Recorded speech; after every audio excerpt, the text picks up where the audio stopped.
Hello, this is Lee Anthony Davis here on Lee's Hobby Corner. This is my final one for the time being, so I thought I'd save the best for last. I'm going to be looking at my occult selection, and here I will show you some pieces and books and stuff associated with the occult. So we'll start off firstly with the books. Here we go. This is Witchcraft. That's a W. Remember, when you're looking at me, it's a two-way mirror. You know, when you look in a mirror, words are the other way round. So I'll just point it out. That's a W. That's ITCHCRAT. I think you understand. This is called History of Witchcraft. And as you can see, I'll give you a quick look there.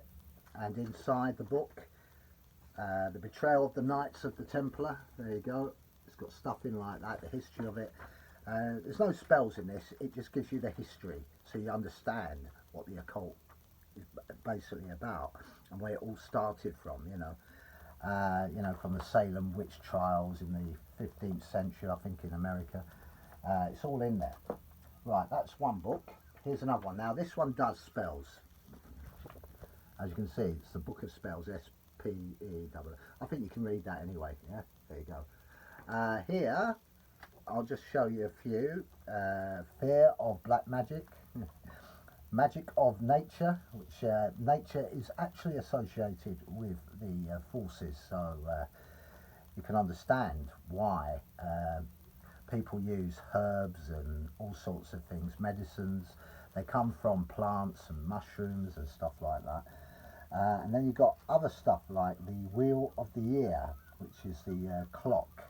Kind of calendar clock, and then you've got quite a lot of stuff here. Right, so obviously I'm not just going to show you my face, I'm going to show you the book as well. There you go. Can you see all that? It's not easy, but I'll try my best. There you are. The Dawning of a New Aquarius. I don't use this book to cast anything. I just study them. Basically, it just tells you about healing powers and stuff, you know, but not the kind of spells that you would like to know about. So that's another book. Now this one is a history of magic. There you go. It's an old book. I've got magazine, you could say. Well, it's a sort of book magazine, but it's got everything in there from The Secret of Alchemy. That's the ability to turn things into gold. Got magic mirrors and crystal balls, the ability to see into the future. You got people that were burned for this kind of belief, the occult. And you wouldn't believe it. Now, here's a man that you probably will know. There you go, Aleister Crowley. He went further than anyone has ever done in black magic. I'm not going to go into the disgusting detail, but it involved goats. I just can't go into it. It's just too graphical to explain. But anyway, he could draw on powers even I wouldn't understand. He was basically an Oxford scholar, but he chose to lead the life he had and live as a hermit in Italy. And he went to live for a whole week in this house with women and all sorts of things going on. And they thought it was a party, but it wasn't. It was something more terrifying going on there. The Italian authorities booted him out when they found out what he was up to. Very serious. You can read up on his things he got up to, but I can't really repeat what he did. Because it's in case any children are watching, you know, so I won't go into that. But that was a person, and when you remember on the Beatles cover, Sergeant Pepper's Lonely Hearts Club, Aleister Crowley is one of those pictures, one of those faces on many of them. He's obviously a mystic on the Beatles Magical Mystery Tour. There's a lot of magical names there, so they think that some of the words are associated with the occult, but that's a conspiracy theory. But yeah, Aleister Crowley is on that cover as well. So anyway, that's that. And did you know there's a guy called the guy that invented Scientology? Uh, he and Aleister Crowley in the early days were basically into black magic. Uh, Hubbard, his name was L.J. Hubbard. He was the founder of Scientology, and he basically tried to. He was actually a con man, really. That's what he was. He wrote a few books. He believed in some sort of crap about. Uh, he was on he was on this theatre table, and he thought he had this out of body experience. So he says, and he wrote a book on it. You know, and he was found out to be a charlatan because he paid this woman to repeat everything he said. Like, he would say something and she would sort of have the answer before he said it, and it was obviously them two were working it together, and he got found out, and that was that. So he came back with a new ideology called Scientology, and that's he was the founder. But I don't need to go into the history of that at all. But he was a member of this Aleister Crowley mob, who were into all this stuff, and he basically stole a lot of money from Aleister Crowley because he was a rich person as well. And this L.J. Hubbard, J.J. Hubbard, whatever he was actually a failed author, right? But he got involved with Aleister Crowley because he was into the same stuff as he was, and being in those circles, he would have mixed with him somewhere along the line. He was actually a captain. Hubbard was a captain on a ship during the Second World War. What he doesn't tell you was that he was incompetent. He blew up. He gave the order to blow up a ship, and it turned out to be an island. Seriously, he was disbanded after that, and that's when you remember they have the sea recruits and all that, all dressed up in sailor stuff when he was doing it. That was all his sort of own thought pattern to put that in there, you know, like some sort of structure. But anyway, I don't want to go into some sort of history with that. I want to get on with this because it could be all day listening to me about certain people that were involved in this. And I can tell you there's a lot of famous people that are involved in black magic now. You'd be surprised, but I'm not going to give you the names. So anyway, that's the history of the occult. And now we've got something I was talking about. Remember what I was saying about the Salem witch trials? There you go. These are the women that believed in certain things, and because they were sort of not in the same belief as the locals, they were burned as witches. And as you know, if they had a cruel way of finding out if they were a witch or not. They would actually duck them in the water, and if they floated to the top, they were a witch. If they didn't and they sank, they would, you know, they weren't witches. But that's no bloody help to them, is it? You see, this is where it all went a little bit extreme, and if someone branded you a witch, you wouldn't have a trial. You'd just be hung, drawn and quartered there to go after you and hang you or burn you at the stake. But that is how they were, because they were very superstitious people. They did fear the unknown in the 15th century. They believed a lot of people were possessed, and they were carrying out all these nasty little things in the woods and stuff like that. This one gives you a full-blown history of the American Salem witch trials, people that basically were involved in on it, people that, the names of the poor victims, because they were victims, they weren't witches, but they were hated by other people, and they used it against them. So they had the witchfinder generals and stuff like that, appointed by the king, and unfortunately they took it upon themselves to act like king and jury until they were disbanded, thank God. So anyway, here we go. I've got some real heavy stuff now. We've got the, can you see that? That is another book. I'll read it out to you. It's called The Secrets of High Magic. Now, you wouldn't understand it if I showed you it, but I'll show you a couple. It's to do with astrology. It's got a lot of symbols in there. There you go. Can you see that? That's the star, but it's not an ordinary star. As you can see, it's in a circle. And there's certain words. I'm not going to put it too close to the camera. I don't want you to know those words. But yeah, here's another thing. This is an astro plane of levels of certain things. It's a calendar, a type of calendar. There you go. It's called the Tree of Life. And also we've got tarot cards here as well, giving you an instance on how and what they mean. There's also spiritual awareness, as you can see, and also remember the third eye, the hand, the third eye, or on your, the third eye is actually here. Yeah, true. That's for people that are into all that stuff. Right, now this is a real book. I've used this actually. It's called the Book of Spells. As you can see, there's the Goat of Mendes, which is the devil. And basically, I'll show you what I mean. The reason why I can't tell you what they are, because you wouldn't understand them anyway. There's a symbol that you can draw, and you put the words, the word keys around it, and then you meditate.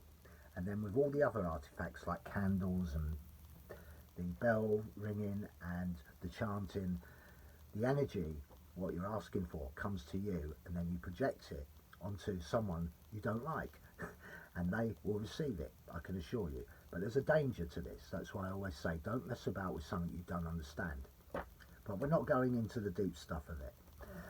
But anyway, this is a book of spells. It's got all the sort of things. Even I don't understand half of it, but I managed to break some of the codes. But it'll take me a lifetime. I mean, look at this. I'll just give you an idea. There you go. You see that? Symbols there? They represent the moon, the sun, the four elements, you know, earth, fire, water and air. You know, they're the main elements, and there's magic as a fifth element as well. So this book is one of the more deeper books that you don't want to get into unless you understand what you're mucking about with. And I've used it, and I'll show you some of the candles I've actually burnt later. Here we've got something more down to earth. This one's called the Little Book of Witchcraft. There you go. It's not anything harmful. It's just sort of telling you about stuff like the sense of balance, the fifth element, crystals for beginners. So it's basically aimed at crystals as you go. There you go. But you can use crystals in witchcraft. Yes, you can, because remember they attract into the apex of the crystals the energy, because remember crystals are full of energy. You can activate them by washing them and then leave them in sunlight and they get energized. You can also use them in circles like the pentagon and stuff like that, as long as you've got the other elements, which is sand, which is earth or whatever, and then you've got water. There's a point. I just want to show you something. Do you see that? Can you see it? Now you know what's in there. They're gold shavings. There you go. Good, isn't it? I use this when you're casting spells. You put this in a circle and you sit in the circle with it, and you close that circle, and you must never leave the circle while the spell is being performed. Never, because not only will you break the circle, you also could have bad luck put upon you. That's what the circle's for. It's to protect you from anything that is a comeback when it goes wrong. So that's why people draw the circle round you. You get in and you draw the circle round you to make sure that you are protected when you cast anything, rather than asking to win the national lottery. So anyway, that's something you use as one of these sort of charm bracelet sort of items when you're using it. Charm bracelets are one thing you wear around your wrist, but this is the sort of thing you put in a circle as an element. There's other elements you need to add into that as well, but I won't go into that. Right, moving on. This is a voodoo book. There you go. VOODOO. This casts spells on people. Now, to the contrary, voodoo's not about dolls, by the way. That's a Hollywood invention. You saw it in James Bond, Live and Let Die, sorry. That was only for commercial purposes, but it's nothing like that at all, I can assure you. Yes, voodoo did come from Haiti. Yes, it was Haitian. But it's not the way it's depicted on television. It's totally different. It's a religious ceremony, not for casting spells on people you don't like. It's actually part of a religion. It is a religion, a true religion. But there are certain connotations in here that you need to be aware of when you're casting spells. You don't really mess about with religion and casting spells, but this is for people that have that understand voodoo. There you go. It's a nice book. It's red. It's nice rose colour, shall I say red rose colour, and it's got all sorts of things like making out and making in, oiling the wheels of love. It does give it. This one's about making females become more attractive to you, but it hasn't done me any good. So anyway, but it does. It's a more of a love spell book. But the myth about voodoo and dolls and stuff, forget it. It doesn't exist. It's all television. That's for television. All right, remember that, because it's a religion. It's not a black magic occult. It's a misconception, that I can assure you. Right, moving on. Now you can make also. This is what I call the witch kitchen. This is where you make food for yourself through herbs and stuff. There's plenty of good stuff in here. It tells you how to make hawthorn tea, may wine. These are the old remedies from the 15th century that are never used. Star anise, carrots, you can buy them. Star anise, they're like little tiny stars, like a herb. And you can mix them, and you can use them in spells as well, because that's basically what you would do. But this is basically a menu book for old-fashioned cooking. Would you believe it? Beetroot soup that nobody had, chicken and leek soup from the old-fashioned ingredients, you know. So it's all in here. It's even got something for Christmas. Right, moving on. Power of the Witch. There you go. This is basically not a story. It gives you history of witches, wizards, warlocks, and all the other sort of things that go with these. It's basically a book on telling you how to work these sort of spiritual, shall I say, forces. How to, shall I say, tap into them. Because I can assure you, where there's light, there's dark. So there has to be an opposite to whatever is you're experiencing. So like if there's good, there's got to be evil. And there's another misconception. We're talking about the devil, yeah? 2 horns and a tail. No, it doesn't exist like that. He exists as a force, a dark force, a very powerful force. It's just the way it has been portrayed. Usually television, yeah. So what you see in television films is not the same as reality, I can assure you. Like there is one book, Dennis Wheatley, you've probably heard of him. He wrote The Devil Rides Out, To the Devil's a Daughter, and they were used to make Hammer horror films as well. And Christopher Lee starred in probably one of the best Hammer horror films for years, when they were trying to find a new direction, called The Devil Rides Out, and that was about dark forces, not about devils with pointed horns out, because there is a reference to the Goat of Mendes, and they come to a house, or shall I say an observatory, where they've got these astronomical signs on the floor and stuff like that.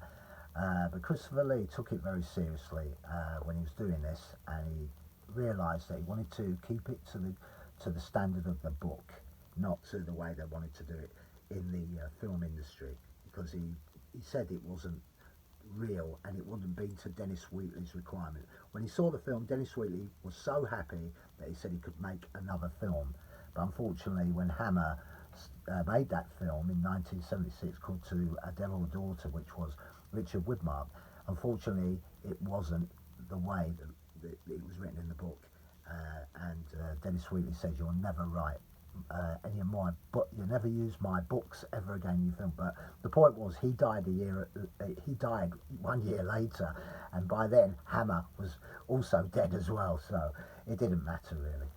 But anyway, that is what the Power of the Witch is. It's basically spiritual ideals, giving you sort of inspiration on how to understand what the forces are that you're asking for. It gives you an insight into every detail. I don't want to go on too long because, as you can see, I've been giving too much detailed explanation. So we'll get into this now, the artifacts.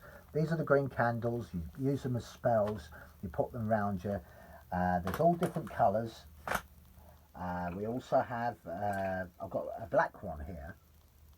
Please, no comments. A big black one.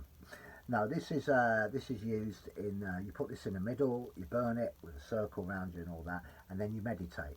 And then the candle is meant to go out, and it has gone out a few times when I've tried it. As you can see, it's been burnt at the, there you go, got burnt. It went out by its own. There was no wind or nothing. So I wonder what I've been mucking about with.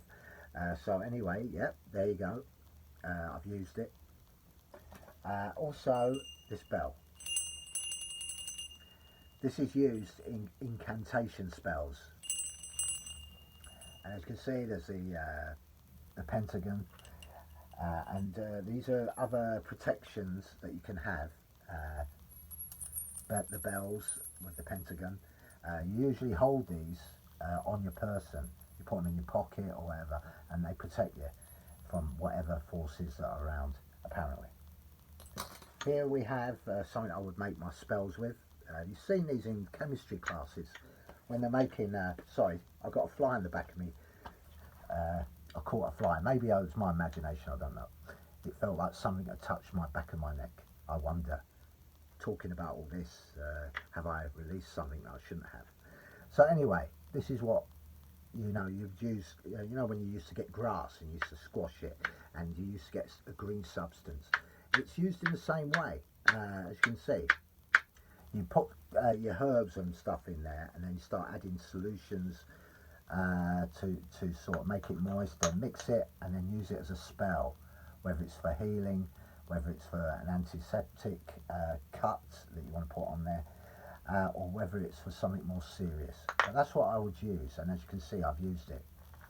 I've got a pot boiler here, but I think it's up there somewhere. I can't get it, but I'll leave it there. That's where I burn. You know, if I've got someone on a piece of paper, I put that in the pot and burn it.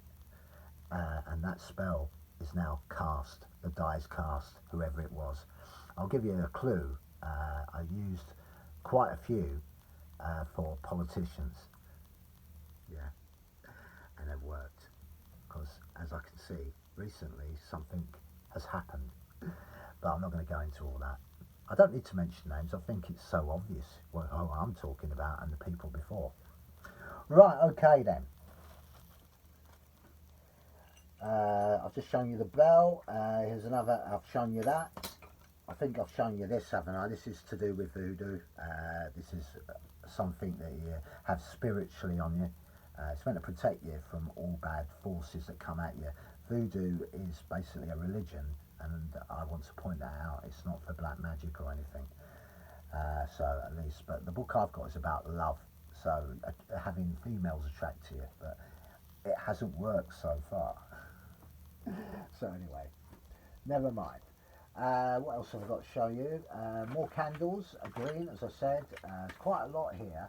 I've done the books. Oh yeah, there's some different coloured ones there. There you go. Right, now the most important thing I wanted to, oh yeah, in this book, I've got a book here, as you can see. I'm not going to show you inside. There are spells in here I cannot repeat, alright?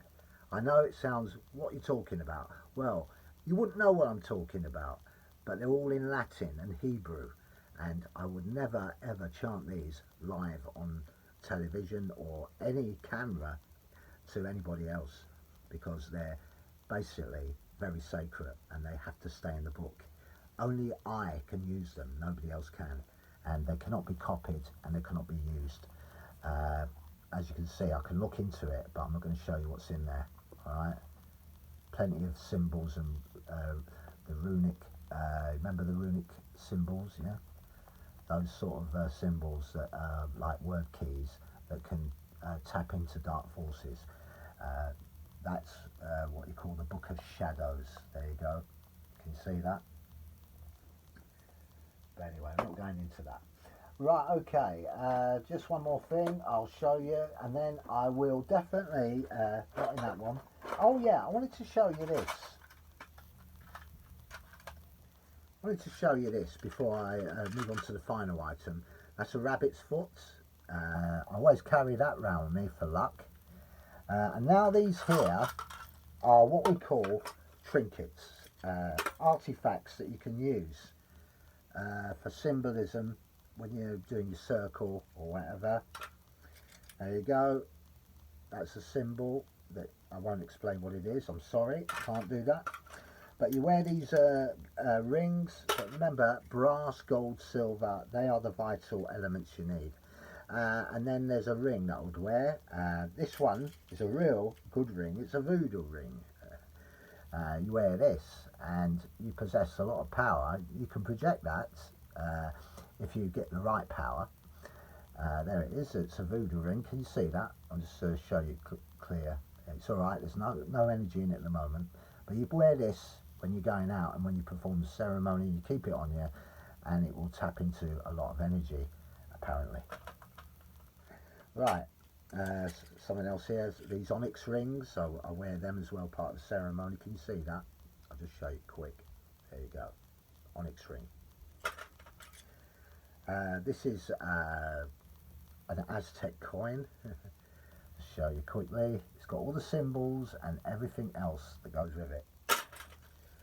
What here? That's just a badge. These are all here. There's another one that I can show you. If there you go. That's a signet ring with the pentagon on the front of it. This is something you put on a chain and wear, but it's not going to do anything. It's just a sort of symbol. I'd wear that as well. This has stone elements. There you go. Can you see that? I'll just show it. There you go. Stone elements. A little bit to there. I would wear that all the time when I was performing spells, and I never had any harm come to me. It's funny that, isn't it? I used to cast them to protect myself, and then we've got a dragon. There you go. And then, oh, it's all right. That's another coin drops on the floor. I've got a gold ring here. There you go, a gold ring. I don't think the light does it justice. There you go. I'll try and show you. It's a gold ring. I keep that. I've had that about 10 years. I bought it in a curiosity shop. It was just sitting there, and I knew there was something more to it than just another old ring. This is part of my. I think this came off this. Shows it. It doesn't matter. Off that. Remember the thing that you hang with the pentagram and the little things coming down, dangling from it. This is part of it, but it can be used on its own as well. By the way, that's why I put it separately. And then you've got the Christian cross, but if you turn it round like that, that means you don't believe in God. Saw it done in the Exorcist. And this is just another pendant to hang down from your chain. Right, now these are something I would wear, as you can see. I put these on, and I've got they're like bracelets, but they've got stone elements to it. There you go. And they've got all the key elements of that possess water, fire, earth, and magic, and air. They have the sort of qualities to it. I've got two of them, funny enough. There you go, 2 bracelets worth. And they've got all different patterns on them and stuff, and stones, and they're very gleamy, and it's well worth having them. Yeah, definitely. Right, that's nearly coming to an end. I've got to show you my collection of tarot cards. Nice big box to put them in. Right, I put them in a cloth because they're special. These are the Scarloni cards, right? Sorry, the Scapini. They're 15th century. They're old, and I bought them a long time ago. And I treasure them so much that I put them safely away. I don't leave them for the oxygen to sort of wear them out. I'm going to show you these quickly. Yes, I do know how to use them, but I'm not going to go into detail. I'll just show you them. This is a very old pack. They're medieval, obviously. So there you go. So you got the picture? The picture. We've got all sorts here. We've got the devil. There you go. The devil doesn't mean what it means on these cards. They have different interpretations, by the way. You've got the falling tower, the tower of disaster, meaning something's going to happen badly in your life. There is other cards that can counteract that. So if you have a bad card, you can ask for another card to sort of counteract it when they're reading your fortune through the tarot. You've got this horrible card here, death. But death doesn't mean what it means. Like I said, you cannot take them literally. The cards have a different meaning depending on what you are asking for. But they do tell stories. You shuffle them and you deal 5 cards, you tap them on the table, you do the Hollywood way with Peter Cushing and Dr. Terror's House of Horrors, and you tap them on the table, tap 3 times. That's all bullshit. It's all bullshit. It's all television again. Tarot cards are done by just basically shuffling them, and then I mean, a gypsy would actually basically turn the cards over, not one by one, but all of them at once, and then just read them out. But they won't be to do with the way the television depicts it. It'll be done in a different way to your spiritual meaning and your future and past and what's to come and how to avoid it and stuff like that. But yeah, these are old cards, as I can show you. There you go, tarot cards, every one of them. I do understand how to use them, but they will take a long time to explain. So that's one of the reasons why I'm going to show you or tell you anymore. But yeah, so I thought I'll just show you that little lot.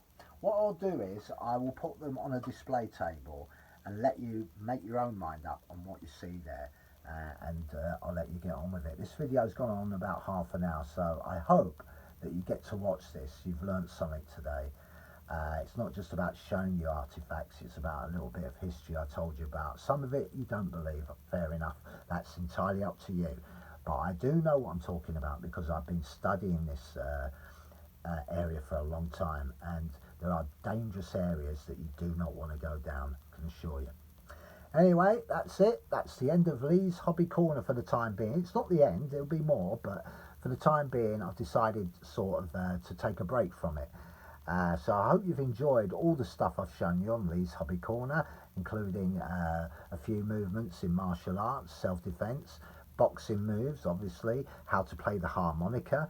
Also, I did my collections of Daleks, superheroes, and of course dinosaurs. Remember that one? So that's it for today.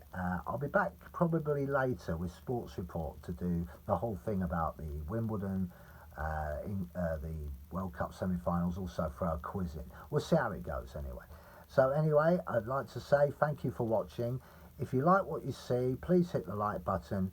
If you're new to the channel, please subscribe and tell your friends as well, because it's most important that the more support for this channel, the more I can add more stuff into it and sort of expand, as they say. So anyway, that's it from me. Look after yourselves. This is Lee Antidace saying enjoy the day, because it's a lovely hot day, and I wish I was where you were, I'm telling you, because it's very hot where I'm standing. Anyway, thank you very much. Look after yourselves. England for the World Cup, and have a nice day. Bye for now.